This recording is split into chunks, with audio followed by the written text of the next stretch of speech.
Today we'll talk about how can you enable this sign or know how you can do that on your Bluesky app. So you just follow these ways, then it's going to work with you. So all you have to do, you just go here, you go above this sign, click on it here. So then it's going to show for you a list like this here. Then all you have to do next, you just click here on settings here, just click on it.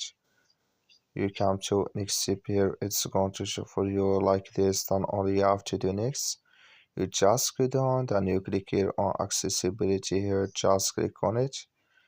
So then you come to next step here, it's going to show for you like this. Come here to display autoplay for videos and gifs here, click in this sign.